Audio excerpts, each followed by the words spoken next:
Praise the lord, God's morning. जय मसीह की। ये प्रभु की सुबह है, एक और सुबह जो प्रभु ने दी है आपको। बोलिए, दी है कि नहीं? आमीन। आइए शुरुआत करते हैं आज फिलिपियों की पुस्तक, उसका इंट्रोडक्शन, भूमिका। ये पुस्तक जो है ना, खासतौर से पता है मेरे पास बहुत सारे सवाल ऐसे आते हैं और इन सवालों को अगर हम ध्यान दें तो ये सवाल आपको बहुत सारी चीज़ों पर गौर करने के लिए तैयार करते हैं। मतलब मसलन ये समझिए, कल मेरे पास एक सवाल था। एक भाई ने मुझसे ये सवाल पूछा कि पुराने नियम के अनुसार जब किसी के पति की मृत्यु हो जाए तो उस स्त्री का विवाह उससे छोटे भाई के साथ कर दिया जाए। अब सवाल ये है उसका कि छोटे भाई के साथ कर दिया जाए। स्त्री की उम्र 35 साल है और अब जो लड़का जो है उससे छोटा भाई जो है वो सिर्फ 25 साल का है। 10 साल का डिफरेंस है। क्या शादी कर सकते हैं? हालांकि बाइबल में इसके बारे में स्पष्ट रीति से नहीं लिखा है। As per the old law, old बोले तो मोज़ेक लॉ, जो परमेश्वर ने मूसा को लॉ दिया था, शादी करनी है उसको, ताकि वो भी दोनों का जीवन रह सके।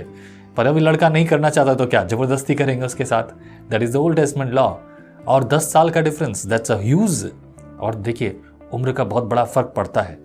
बहुत बड़ा भी नहीं पड़ता है, पर वाकई में पड़ता है। और इसके बारे में फिलहाल ज़्यादा बात नहीं करूंगा। लेकिन नए नियम में क्या है? क्या नए नियम में हमारे लिए ऐसी आज्ञाएं हैं? सवाल तो है और उसका जवाब, अगर आप ये एपिस्टल्स यानी कि ये पुस्तक, अगर आप जो पत्रियां हैं पौलुस के द्वारा लिखी गई, इन पत्रियों को अगर आप गौर से पढ़ेंगे तो आपको ऐसे सारे सवालों के जवाब मिल जाएंगे और ये आपको सही जीवन जीने में आपकी मदद करेंगे, क्योंकि हम सबका उद्देश्य है कि प्रभु के आगमन से पहले हम उसके लिए तैयार हो जाएं। तो आइए शुरुआत करेंगे फिलिपियों की पुस्तक, उसकी भूमिका। आज इंट्रोडक्शन, कुछ गहरी बातें हैं, ध्यान से सुनिए। लिखा है, फिलिपियों के नाम पौलुस प्रेरित की पत्री यूरोप की धरती पर स्थापित प्रथम कलीसिया को लिखी गई थी। फिलिपी जो है, इसकी पृष्ठभूमि और जगह के बारे में कि वो कहाँ पर और किस तरीके से लिखी गई थी, जिसकी स्थापना पौलुस ने की थी। अब यहाँ पर अगर ये बात मेंशन की गई है जिसकी स्थापना पौलुस ने की गई थी, इसका मतलब कुछ ऐसी कलीसियाओं को भी चिट्ठी लिखी है जो कि पौलुस ने नहीं की। निश्चित रूप से ऐसी कलीसियां हैं, आगे आने वाले एपिसोड में ऐसी कलीसियाओं को भी आप देखेंगे। ये ज़रूर मैं इसलिए जोर इसलिए दे रहा हूँ, बहुत सारे लोग कहते हैं कि हमारे चर्च के सदस्यों को ले गए, हमारे लोगों को ले गए। मैं इस बात पे भरोसा रखता हूँ।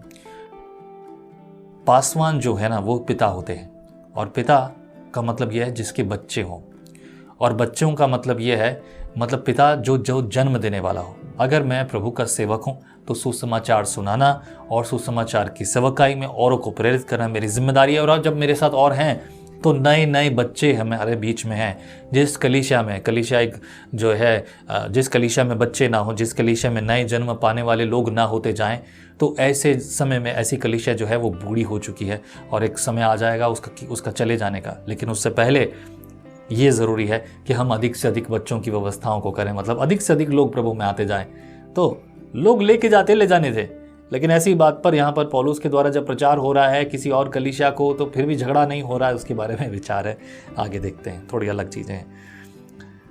यहाँ लिखा है, वह रोमी प्रांत मिकिदुनिया में स्थित थी, यानी कि फिलिपियों की कलीसिया जो है रोमी प्रांत जो है मिकिदुनिया का, उसमें स्थित थी। यह पत्री उस समय लिखी गई थी जब प्रेरित जेल में था। कौन? पौलुस प्रेरित। और जब वे अन्य मसीह कार्यकर्ताओं के द्वारा अपने विरोध के कारण परेशान और फिलिपियों की कलीसिया में व्याप्त गलत शिक्षाओं से दुखी था। मतलब वो परेशान था। देखिए, आज के समय में बहुत सारे लोग प्रभु के सेवकों पर, अभी आकर आप देख रहे हो हमारा प्रोग्राम लेट्स टॉक टुडे में एक विशेष प्रोग्राम चल रहा है, और विशेष प्रोग्राम है पासवानों के बारे में लोग जो गलत बातें बोल रहे हैं। ठीक है, पौलुस के बारे में भी लोग गलत बातें बोल रहे हैं। एक ऐसा व्यक्ति जिसमें सामर्थ्य के काम प्रभु दिखाता है, जिसमें हर प्रकार से ये कार्य प्रकट है कि वो वाकई में मसीह के अनुसार बुलाया हुआ है, वो अपनी गवाही बार बार दे रहा है, फिर भी लोग उसके विरोध में हैं। और यहीं पर वो बातें हो रही हैं। वो जब जेल में था और मसीह कार्यकर्ताओं यानी मसीह सेवकों के द्वारा वो सताया गया, विरोध का कारण उसे झेलना पड़ा, और फिलिपियों की कलीसिया में व्याप्त गलत शिक्षाओं से दुखी भी था।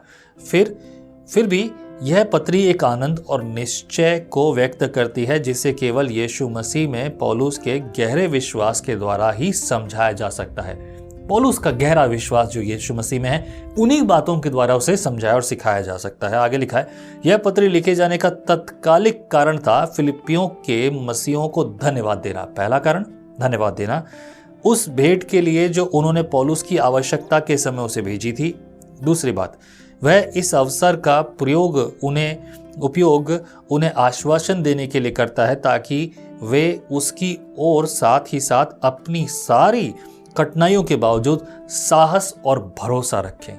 इसी मौके का, जब वो धन्यवाद देने के लिए चिट्ठी लिख ही रहा है, तो उसी मौके का वो उपयोग करता है लोगों को प्रेरित करने के लिए भी कि कठिनाइयों के बावजूद साहस और भरोसा रखें। आगे लिखा, वह उनसे निवेदन करता है कि वे स्वार्थी अभिलाषाओं और घमंड के बदले यीशु के नम्र स्वभाव को अपनाएं। वह उन्हें याद दिलाता है कि मसीह में उनका जीवन परमेश्वर के अनुग्रह का दान है जो उन्होंने विश्वास के द्वारा पाया है। कि नोटिस कीजिएगा, विश्वास के द्वारा, ये परमेश्वर के अनुग्रह का जो दान है विश्वास के द्वारा, न कि यहूदी व्यवस्था और विधियों का पालन करने के द्वारा। फिर से देखिए, पुराने नियम की बात आ रही है, यहूदी व्यवस्थाओं का और उनकी विधियों का पालन करने के द्वारा मिला है। और वह उस आनंद और शांति के विषय में लिखता है जिसे परमेश्वर उन लोगों को देता है जो मसीह के साथ एकता का जीवन जीते हैं। हालेलुया। ये जरूरी है इस बात को। देखिए, गलत शिक्षाएं कहाँ शुरू हुई है? पुरानी बातों को लेकर। मैं बार बार एक बात बोल रहा हूं, बहुत सारे लोग ये बोलते हैं कि सब्त के दिन की विधि का पालन करो। यीशु मसीह ने भी सब्त के दिन की विधि को जो है तिरस्कार किया, तोड़ दिया। मतलब ये नहीं, उसका तिरस्कार नहीं किया, खंडन नहीं किया। सब्त का दिन है, आज भी वैसा ही है। जैसा परमेश्वर ने जो आज्ञा दी थी, आज भी वैसी की वैसी हैं, कोई उसे बदल नहीं सकता। लेकिन यहाँ यीशु मसीह ने जो काम किया, उस काम के साथ जो चमत्कार किया, शास्त्री, फरीसी, यहूदी, यूनानी, ये सब लोग विरोध में थे। किसके? मसीह के। और मसीह के विरोध में आने का कारण वो व्यवस्था जो वो पकड़कर बैठे हुए थे। परमेश्वर की नई व्यवस्था, परमेश्वर की नई वाचा, परमेश्वर का नया सामर्थ्य, नया अनुग्रह, उद्धार का मार्ग उन्हें स्वीकार नहीं था, क्योंकि वो उद्धार के मार्ग को अपने नजरिए से देख रहे हैं। और यहीं पर आप और हम गलती करते हैं। हम उद्धार के मार्ग को अपने नजरिए से देखते हैं। कुछ छोटी मोटी बातें होती हैं, खाना पीना, दुनियादारी के साथ रहना, चलना फिरना, इसमें हम अपना नजरिया लगाते हैं। पर वचन के अनुसार अगर आप समझेंगे तो पुराने नियम में तो सीधी आज्ञाएं हैं, लेकिन नए नियम में एक्सप्लेनेशन है। जैसे कि सब्त के दिन के बारे में लोग उलझते हैं। वो लोग कहते हैं कि सब्त के दिन की विधियों को नहीं मानते, लेकिन नए नियम में सब्त का दिन अब जो है प्रभु का दिन है, वो हर दिन है। Hallelujah. That is what we say, or it is what the Bible says here. मसीह विश्वास और जीवन में आनंद, निश्चय, एकता और दृढ़ता पर बल देना इस पत्री की विशेषता है। यह पत्री फिलिपियों की कलीसिया के प्रति पौलुस के गहरे प्रेम को प्रकट करती है। Hallelujah. That's very very important here. आज इससे आगे के 4 अध्याय हैं फिलिपियों की पुस्तक में। इन 4 अध्यायों को हम 4 दिन में सीखेंगे।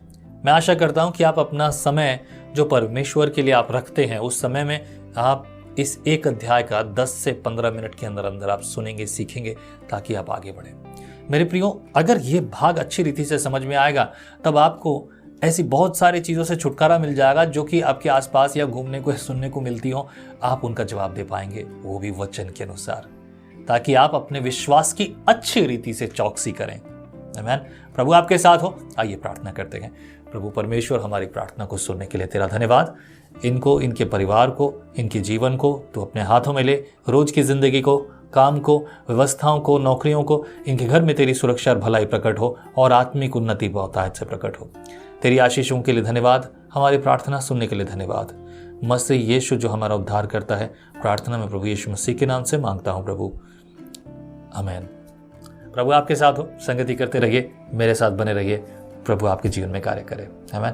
यदि आपके मन में बोझ है तो आप विजनरी रेडियो और टीवी की सहायता कर सकते हैं। अपने दान, अपने ऑफरिंग्स हमें भेजकर, नीचे नंबर आपको मिलेगा, उस नंबर पर फोन पे और गूगल पे आप कर सकते हैं। प्रभु आपके साथ है। Praise the Lord. हम हमेशा सोचते हैं कि शायद मैं भी बाइबल कॉलेज जाकर बाइबल को अच्छे से सीखता, और अब आपके लिए है visionary TV, deep Hindi Bible study के लिए। आप कहते हैं एक कप कॉफी मेरा दिन बना देती है, पर आपका मॉर्निंग डिवोशन विजनरी रेडियो और टीवी पर आपकी जिंदगी बना सकता है।